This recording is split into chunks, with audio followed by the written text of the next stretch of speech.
आपल्या सर्वांचं आराध्य दैवत छत्रपती शिवाजी महाराजांच्या पावन स्मृतीला मी प्रथम अभिवादन करतो. पुण्यश्लोक अहिल्याबाई होळकर,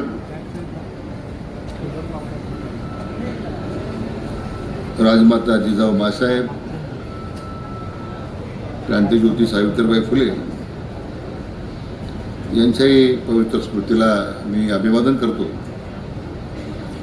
आणि आपल्या भारतीय राज्यघटनेचे शिल्पकार महामानव भारतरत्न डॉक्टर बाबासाहेब आंबेडकर यांच्याही स्मृतीला वंदन करतो. आणि आपल्या राज्याचे लोकप्रिय मुख्यमंत्री,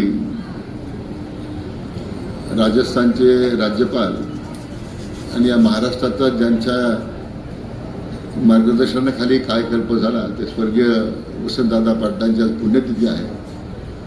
त्यांच्याही स्मृतीला मी या निमित्तानं वंदन करतो. आणि आज आपल्या महाराष्ट्र कृष्णा खोरे विकास महामंडळाच्या अंतर्गत म्हैसाळ विस्तारित जत उपसा सिंचन योजनेच्या या बोगद्याच्या कामाचा शुभारंभ आज या ठिकाणी होत असताना उपस्थित आपल्या जिल्ह्याचे लोकप्रिय खासदार, युवा नेते माननीय विशालदादा पाटील, ज्यांच्या अथक प्रयत्नातून आजचा हा कार्यक्रम होतोय. आज या सगळ्या जत तालुक्यातील जिल्ह्यात भागाला अनेक वर्ष पाण्यासाठी ज्यांना संघर्ष करावा लागला आणि या भागातील शेतकऱ्यांच्या स्वप्नपूर्तीचं काम ज्यांच्या हातून होत आहे ते आपल्या सर्वांचे लोकप्रिय आमदार गोपीचंदजी पडळकर, शेतकरी नेते आणि शेतकऱ्याच्या प्रश्नासाठी अविरतपणे संघर्ष करणारे मान्य आमदार सदाभाऊ खोत, मान्य आमदार इंद्रजी नाईकवाडी,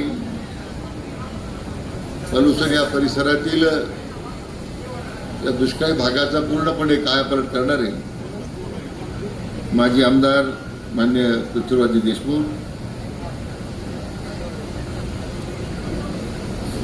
समाज कल्याण सभा विभागाचे माजी सभापती ब्रह्मानंदजी पडळकर,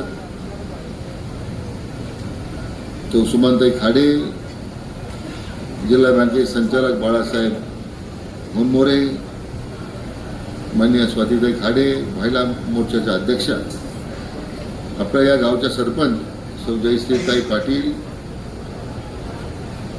सर्व उपस्थित पदाधिकारी, आपल्या कृष्णा खोऱ्याचे महामंडळाचे कार्यकारी संचालक मान्य धुमाळसाहेब, अधीक्षक अभियंता मान्य चंद्रशेखरजी पाटोळे, अधीक्षक अभियंता मान्य प्रवीणजी कोले, कार्यकारी अभियंता रोहितजी कोरे, सर्व जलसंपदा विभागाचे अधिकारी, सगळे शेतकरी बांधव, नुकताच जिल्हा परिषदेच्या निवडणुका आपल्याकडे झाल्यात त्या सर्व नवनिर्वाचित जिल्हा परिषदेच्या सर्व सन्मान्य सदस्य, पंचायत समिती सदस्य आणि उपस्थित आज आपल्या दुष्काळी भागासाठी वरदान ठरणाऱ्या या विस्तारित म्हैसाळ जत उपसा सिंचन योजनेच्या आज या शेवटच्या टप्प्यातल्या बोगद्याच्या कामाचा शुभारंभ झाला. आणि मला मनस्वी आनंद होतो की अशा या कार्यक्रमासाठी मला उपस्थित राहता आलं.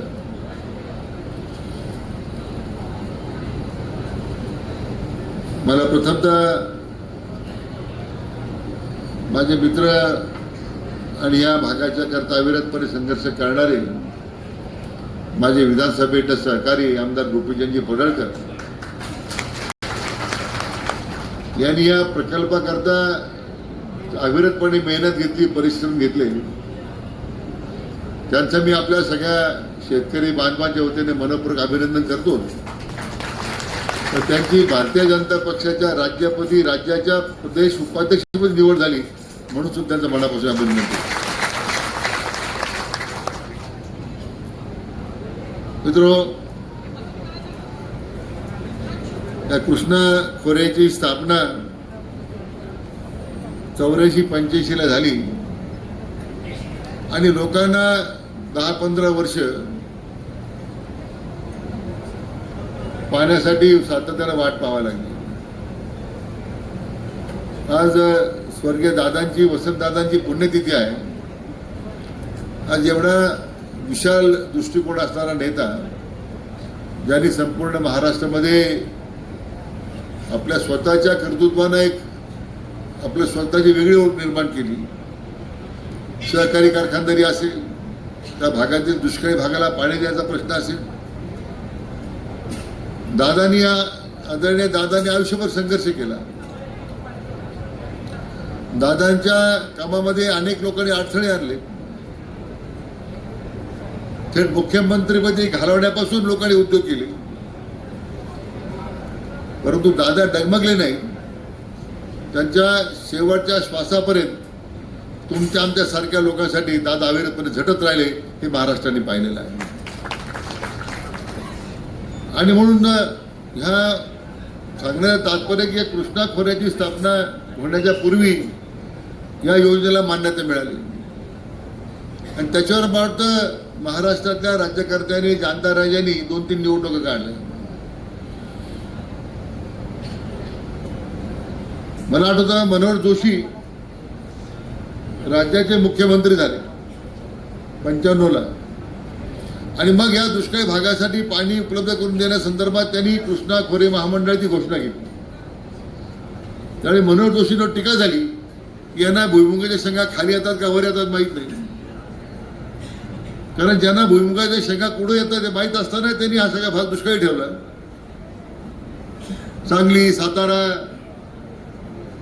पुणे, सोलापूर, फक्त लोकांना मृगजळ दाखवायचं काम केलं.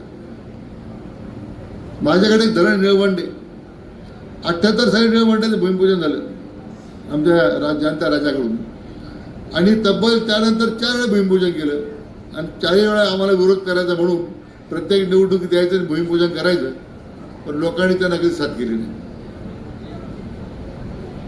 पाण्यासाठी संघर्ष प्रामाणिकपणे आपण केलेला आहे. आणि सांगायचं तात्पर्य की मनोहर जोशींनी कृष्णा खोरे स्थापना केली. मी या संपूर्ण परिसराचा 3 दिवस त्यांच्यावर दौरा केला 96-97ला. ज्या माणसाला शेतीचं कळत नाही म्हणून भाषणं व्हायची, त्या मनोहर जोशींच्या पुढाकारानं त्या युती सरकारच्या काळामध्ये या कामाला सुरुवात झाली मित्र. आणि आज हे काम आता पूर्ण केलं जातं. मधल्या काळात काम बंद पडलं, निधी मिळत नव्हता. पुन्हा एकदा माननीय आपल्या राज्याचे लोकप्रिय मुख्यमंत्री देवेंद्रजी फडणवीस 2014ला मुख्यमंत्री झाले आणि मग केंद्रामध्ये आणि राज्यात असणारं डबल इंजिन सरकार, त्यातून आज ह्या सगळ्या कामाला चालना मिळाली आणि आज शेवटच्या बोगद्याच्या कामाला सुरुवात होते. मित्र, हे मला या निमित्त आपल्याला सांगितलं पाहिजे. कारण कामं जर लवकर पूर्ण केली, कामं जर लवकर पूर्ण झाली तर मग आमच्याकडे कोणी मागणी मागायला येणार नाही. महाराष्ट्रामध्ये राजकारणात एक असं पद्धत होती की लोक ताटकळ ठेवायचे. निवडणूक आली की भाषण करायचे, तुम्ही चिंता करू नका, तुम्हाला पाणी देतो, लोक टाळ्या वाजवायचे. असं म्हणत आज त्यांच्या पक्षाची आणि त्यांच्या लोकांची काय अवस्था झाली मी सांगण्याची गरज नाही. कारण लोकांची प्रामाणिक राहणाऱ्या माणसालाच लोक उभे राहतात. हे राज्यातल्या जनतेनं आपले लोकप्रिय मुख्यमंत्री माननीय देवेंद्रजी फडणवीस यांच्या नेतृत्वाखाली महायुतीच्या मागे जो भरगप असा आहे, जो काही या ठिकाणी जनादेश दिलेला आहे, मला वाटतं त्याचे प्रतीक आहे. दुष्काळ भागाला पाणी द्यायचं काम फक्त आणि फक्त आमचे देवाभाऊ करू शकतात, हे आता लोकांनी मान्य केलेलं आहे. आणि त्याचं नेतृत्व आज या भागात आमचे गोपीचंद पडळकर करतात. तर आता आपले सन्माननीय खासदार विशाल पाटील तर तरुण आहेत, त्यांचे आजोबा, त्यांचे वडील, आमचं असं अनेक पिढीचं नातं आहे. त्यामुळं त्यांच्यावर मी काही त्यांना असं वाटू नये की मी टीका त्यांच्यावर करतो म्हणून. तुम्ही तरुण आहात, अजून तुम्हाला सगळे शक्य म्हणजे समजायला येतो या लोकांच्या. अजून दादांचा विश्वासघात कोणी केला, या सगळ्या राजकारणाच्या सगळ्या गोष्टी लोकांना माहीत आहेत. त्यामुळे तुम्ही आता फंदात पडण्यापेक्षा तुम्ही सुद्धा आता ह्या सगळ्या निरंतर विकासाच्या प्रक्रियेमध्ये आपल्या स्वतःला सामावून घ्या, असं माझ्या निमित्त आपल्याला सांगा. तर मग हे सगळे स्टेजवरचे लोक सहमत असतील. काय कसं भाऊ, तुमचं भाऊ प्रवाहाच्या विरुद्ध जाऊन केवळ सत्यकर्ता म्हणत नाही मी, इतर मी तुमच्यावर सोपवतो असं माननीय मुख्यमंत्री मला सांगितलं आणि मला अतिशय मनस्वी आनंद झाला. हे काही सोपं काम नाही आहे. आज तुमच्या टेंबू, मला वाटतं तकारी, म्हैसाळ या सगळ्या योजनेमुळे तुमच्या दुष्काळी भागाचा दुष्काळाचं नंदनवन होत आहे आणि त्यामुळे या दुष्काळी भागाच्या लोकांमध्ये आज एक प्रकारचं एक नवं चैतन्य आहे. कोणी द्राक्ष करतंय, कोणी डाळिंब करतंय, फळबागाचं या ठिकाणी क्षेत्र वाढतंय, ऊसाचं क्षेत्र वाढतंय. मला माहित आहे ऊसाचं क्षेत्र वाढत चाललेलं आहे. पण मी आता अधिकाऱ्यांना एवढी सूचना करणार आहे की पाण्याचं नियोजन चांगलं करा. मी आता येताना जॉबवर हेलिकॉप्टर पाहिले, काही कालव्यामध्ये झाडं उगलेले आहेत, काही ठिकाणी ते कालव्याचे प्रवाह क्षमता कमी होती. त्यामुळे मी अधिकाऱ्यांना सूचना करणार, आपले कालवे स्वच्छ ठेवा की कालव्याची क्षमता, ज्या क्षमतेने पाणी खाली गेलं पाहिजे, टेलपर्यंत गेलं पाहिजे. त्यामुळे असे अडथळे निर्माण होतात आणि त्याकरता आपण ह्या विशेष खबरदारी घेतली पाहिजे. कारण लोकांनी स्वप्नात नव्हतं ते पाणी या निमित्तानं पाहिजे आणि मग सातत्यानं 4-4 पिढ्या दुष्काळाला सामोरी जाणारी जनता आहे. आज त्यांच्या जीवनामध्ये एक परिवर्तन येत आहे आणि मग पृथ्वीराज देशमुख या ठिकाणी आहेत, त्यांनी त्यांच्या भागासाठी उत्तम त्यासाठी काम केलंय. सदाभाऊचा संघर्ष सुरूच आहे, विशाल पाटलांचा संघर्ष सुरू आहे आणि मला वाटतं गोपीचंदजी पडळकर ज्यांचा त्या भागाशी संबंध नाही त्यांनी मात्र तुमचा भाग दत्तक घेऊन तुमच्यासाठी कामाला सुरुवात केली.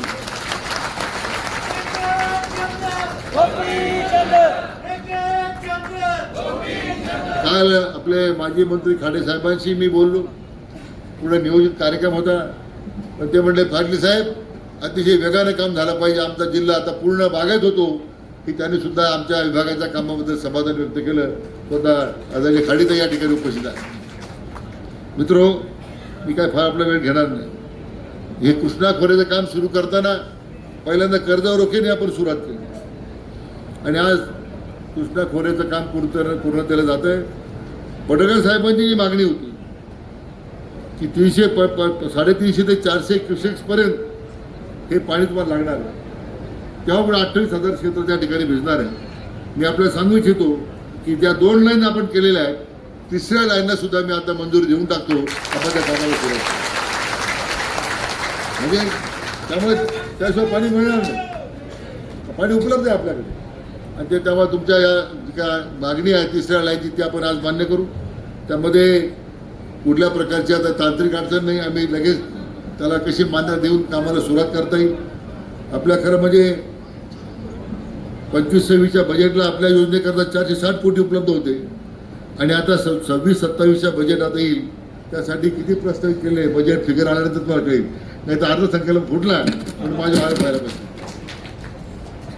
म्हणजे मला वाटतं या वर्षाच्या तुमच्या बहुतांशी मागण्यामध्ये आपण जास्तीत जास्त निधी साधारण तुम्ही अपेक्षा केल्याप्रमाणे तिथपर्यंत जायचा आमचा प्रयत्न आहे की मी आपल्याला सांगतो. विशाल पाटील साहेबांनी काही मागण्या केल्या, निश्चितपणे त्यांच्या मला या निमित्तानं पत्र प्राप्त झालेले आहे. मध्ये आपल्या निवेदनाप्रमाणे टेंबू प्रकल्पापासून वंचित सदर गावांना जे पाणी द्यायचं आहे आणि मला वाटतं म्हैसाळमधल्या काही गावांना पाणी द्या संदर्भात मी आजच अधिकाऱ्यांना सूचना देतो. तात्काळ ते सर्वेक्षण करा, मी आपल्याला कसं पाणी देता येईल त्या संदर्भात विचार करू. कारण शेतकऱ्यांच्या शेतामध्ये पाणी गेलं पाहिजे ही आमची भूमिका आहे. कारण प्रकल्पाचा सुद्धा त्यांनी जो उल्लेख कडा प्रकल्पाचा त्यांनी उल्लेख केला आहे केंद्र शासनासंदर्भात, तर खरं राज्यातून एकच प्रकल्प आठवायची सूचना होती. तरी मी आपल्या समेत CR पाटील साहेबांना भेटून विशेष बाब म्हणून त्याच्यामध्ये आपल्याला प्रकल्पात घ्यावा अशी त्यांना आपण विनंती करू. म्हणून मला पुन्हा एकदा खरं म्हणजे आपण जे बोर नदीवर बॅरेज करत असं आपण जी मागणी केलेली आहे ते सुद्धा मी आज सूचना देऊन टाकल्या. ताबडतोब DPR सुरू करायचं.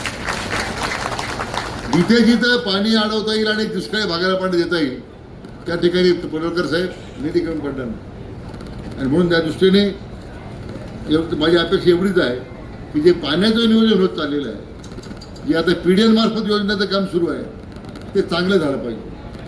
सगळ्या लोकप्रतिनिधी, जिल्हा परिषद सदस्य असतील, पंचायत समिती सदस्य असतील, तिथे कार्यकर्ते बसलेले आहेत, तुम्ही सुद्धा आमच्या कामाच्या गुन्ह्यावर लक्ष असलं पाहिजे. लगेच जाऊन तिथं काही गोंधळ करू नका. कामात जर काही चुकी होत असेल तर आपण कृपया आपल्या आमदार महोदयांना सांगा, म्हणजे आम्ही त्या दुरुस्ती करू. शेवटी हे काम एकदाच होतं. मगाशी आमची चर्चा झाली, बोगदाच्या जवळ आम्ही ब्लास्ट केला तर ह्या बोगदा इतका मोठ्या म्हणजे 2 गाड्या जातात आणि 2 गाड्या तिकडे जातात, 2 गाड्या इकडे येतात. तर काहींचा जर विरोध असेल तर इकडे घालून टाका, तो आपोआप त्या पाहिजे त्या बाहेर बाजूला निघेल, म्हणजे तो शुद्ध होऊन निघेल. पण मला अतिशय आनंद आहे की ते ही जी कंपनी आहे, मला वाटतं लक्ष्मी इंजिनिअरिंग, यांनी अतिशय सुंदर काम केलेलं आहे. त्यांना माझी या निमित्तानं सूचना आहे की डिसेंबरपर्यंत काम आपल्याला पूर्ण करायचं आहे. थोडं अगोदर 2 महिने अगोदर करता आलं तर बरं होईल. लोक पाण्यासाठी वाट पाहत आहेत. त्याकरता निश्चितपणे ते त्याची दखल घेतील. पुन्हा एकदा आपण सर्वांनी अतिशय मोठ्या प्रमाणामध्ये या कार्यक्रमाला उपस्थित देत असताना आज हा ऐतिहासिक सोहळा आज पूर्ण होतोय आणि मला खात्री आहे की माननीय आमदार पडळकर साहेबांच्या पुढाकारानं या भागाचं नंदनवन झाल्याशिवाय राहणार नाही अशा निमित्तानं अपेक्षा व्यक्त करतो. मनापासून शुभेच्छा व्यक्त करतो आणि थांबतो. जय हिंद, जय महाराष्ट्र.